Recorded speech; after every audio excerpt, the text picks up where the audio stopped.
अस्सलाम वालेकुम, welcome to our YouTube channel math consultant.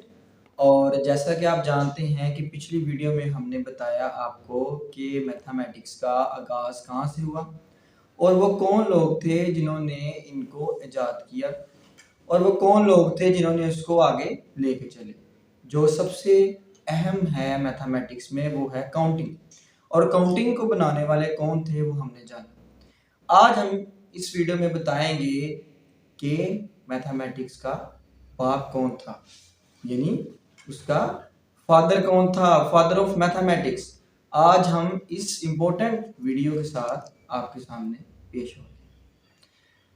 तो बात है जी सन 287 BC।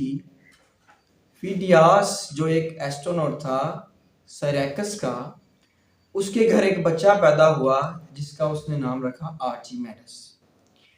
और ये बच्चा कुछ ही वक्त के बाद फादर ऑफ मैथमेटिक्स का उसने क्या पाया, टाइटल पाया। तो इसने टाइटल क्यों पाया फादर ऑफ मैथमेटिक्स, इसको क्यों कहा जाता है, आर्चिमेडस को फादर ऑफ मैथमेटिक्स क्यों कहा जाता है, आज हम अपनी इस वीडियो में देखेंगे। तो बात है जी 287 BC, जब आर्चिमेडस पैदा हुआ साइरैकस की आइलैंड सिलिसी में। तो जो वो जवान होता गया उसने फिजिक्स मैकेनिक्स को स्टडी किया और मुख्तलिफ calculations, area, surface of area को स्टडी किया। और स्टडी करने के साथ साथ उसके तरीके भी बताए कि हम किसी भी चीज़ का सरफेस ऑफ एरिया, सरकमफ्रेंस और उसका सबसे ज़्यादा अहम इम्पोर्टेंट कि पाई के साथ उसका क्या ताल्लुक है, ये उसने दरियाफ्त किया। क्या किया उसने, इसको दरियाफ्त किया। आर्चिमेडस एक शख्स जो कि एक एस्ट्रोनॉट के घर पैदा हुआ था, उसको इतना बड़ा एजाज कैसे मिला। तो हुआ यूं, जब रोमन्स जो थे वो साइरैकस पे हमला करने आए थे, जहां से ये बहुत ज्यादा फेमस हुआ। इसने क्या किया, इसने मशीन्स जो है वार मशीन्स दरियाफ्त की जिसने रोमन्स को रोका साइरैकस पे हमला करने के लिए। और इसमें मदद की वहां के किंग ने, जो था Hieron II, king of Syracuse Hieron II। उसने आर्चिमेडस को इस बात की इजाजत दी कि वो वार्स की मशीन बना सकता है, जहां से उसने तरक्की पाई। जाहिर सी बात है, तरक्की तो पाएगा, उसने अपने मुल्क को बचाया, ऐसा ही है। अब आर्चिमेडस की थोड़ी सी जिंदगी को हम देखते हैं। सबसे पहले जो आर्चिमेडस था वो एक ग्रीक था और उस कुछ अरसा वो इटली में भी रहा, लेकिन ज्यादातर उसने जिंदगी जो है वो अपनी साइरैकस में गुजारी। और साइरैकस के लोगों के लिए उसने बहुत सी चीजें ऐसी दरियाफ्त की जिनमें वो कामयाब हुआ, लेकिन उससे भी ज्यादा बहुत सी चीजों में वो नाकाम हुआ।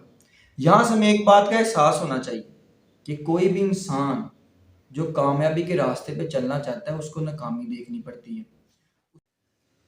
बहुत से हिस्टोरियंस ने अपनी किताबों में ये लिखा है कि जो उन्होंने फैक्ट्स आर्चिमेडस के हवाले से इकट्ठे किए थे, उसमें से जाहिर होता है कि आर्चिमेडस में जो उसने बहुत ज्यादा एक्सपेरिमेंट किए थे, उसके 7 गुना ज्यादा एक्सपेरिमेंट्स में वो नाकाम हुआ था।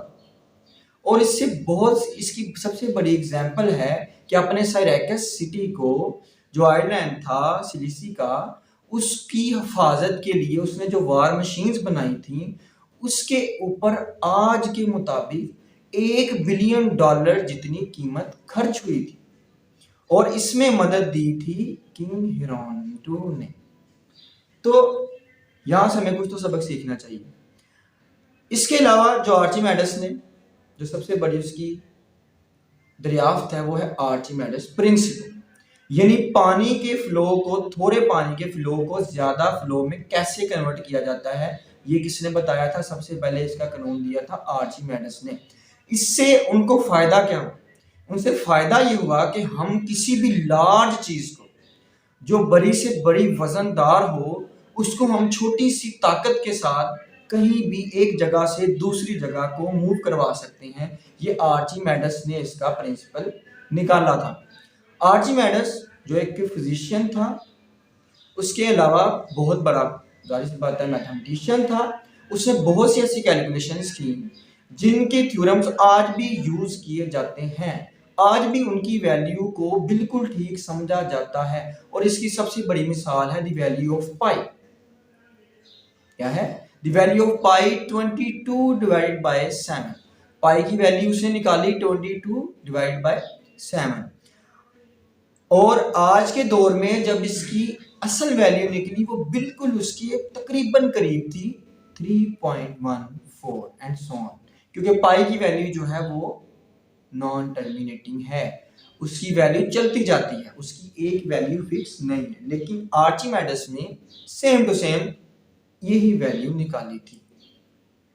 आर्चिमेडस के बारे में जो उसने और दरियाफ्त की, उसने किया circumference of circle. Circumference of circle की दरियाफ्त हुई। उसने सर्कल का सरकमफ्रेंस निकाला जो था 4 पाई आर स्क्वायर। इसके अलावा उसने दो किसी भी ऑब्जेक्ट्स के दरमियान एरिया और सरफेस ऑफ एरिया, सरफेस का एरिया मालूम करने के लिए भी उसने फार्मूले निकाले। उसने वॉल्यूम ऑफ स्फीयर निकाला जो था 4/3 पाई आर स्क्वायर। ये उसकी कुछ दरियाफ्त थी जो कि बहुत ही अहमियत के हामिल हैं और जिसकी वजह से उसको फादर ऑफ मैथमेटिक्स कहा गया। ये आगाज था मैथमेटिक्स का कि जिसने मैथमेटिक्स को इतनी वास्ट फील्ड बनाया। लोग आर्चिमेडस के कानून के मुताबिक मुख्तलिफ वार्स मशीन्स बनाते रहे और इसी के कानून के मुताबिक और इसी ही की निकाली हुई इक्वेशंस, इनके एरियाज, इनके सरकमफ्रेंसेस से बहुत सी चीजें इजाद हुई। यही वजह है कि आर्चिमेडस को फादर ऑफ मैथमेटिक्स का एजाज दिया गया। अब कुछ लोग पूछते हैं कि आर्चिमेडस की मौत कैसे हुई, तो बात है 212 BC। 212 BC में रोमन्स ने जब साइरैकस पे हमला किया तो उन्होंने साइरैकस की फौज को शिकस्त दे दी। अब आर्चिमेडस जो एक बहुत बड़ा मैथमेटिशियन था, उसको रोमन फौज ने कहा कि तुम अपना मैथमेटिक्स का काम बंद कर दो, लेकिन उसने मैथमेटिक्स का काम बंद करने से इनकार कर दिया, यानी कैलकुलेशंस करने से उसने इनकार कर दिया। उसने कहा कि मैं अपना काम जारी रखूंगा, मैं एक मैथमेटिशियन हूं और मेरा काम है कैलकुलेट करना, जिसकी वजह से रोमन्स के एक सोल्जर ने उसको मौत के घाट उतार दिया। कुछ किताबों में यह भी लिखा है कि वो एक नेचुरल डेथ मरा था और कुछ बुक्स में ये लिखा हुआ है कि आर्चिमेडस का असल मौत कैसे वाकया हुई। कुछ हिस्टोरियंस कहते हैं कि आर्चिमेडस की नेचुरल डेथ हुई थी और कुछ कहते हैं कि उनको रोमन्स ने मारा था। कुछ कहते हैं कि रोमन्स ने आर्चिमेडस से बहुत ज़्यादा फ़ायदा हासिल किया था वेपन्स की तैयारी के लिए, जिसकी वजह से उन्होंने दूसरे ममालिक पे दूसरे इलाकों को भी फतह किया था। लेकिन अभी तक ये वाज़ह नहीं हो सका कि कौन सच है और कौन झूठ। लेकिन ज़्यादातर हिस्टोरियंस ने ये लिखा है कि रोमन्स के एक सोल्जर ने आर्चिमेडस को कत्ल कर दिया था, किस वजह से कि उसको कहा गया था कि तुम अपना काम बंद कर दो, तो उसने उसको करने से इनकार कर दिया था कि मैं अपना काम बंद नहीं करता। अब जो आर्चिमेडस ने अपनी पूरी जिंदगी में लिखा था उसका कुछ हिस्सा जो है वो हमें मिला, यानी हिस्टोरियंस के पास जो हिस्टोरियंस लिखते हैं वो कहते हैं कि आर्चिमेडस का ज़्यादातर जो वर्क था वो ज़ाया हो चुका है और कुछ ही हिस्सा बच गया है, और जो हिस्सा बचा है वो अभी तक के लिहाज से बहुत ही परफेक्ट है। That's why Archimedes is called the father of mathematics. आगे हम देखेंगे पाई। अगर आप जानना चाहते हैं कि पाई की हकीकत क्या है, पाई क्या है और पाई असल में दरियाफ्त क्यों हुआ, तो हमारी अगली वीडियो का इंतज़ार करें।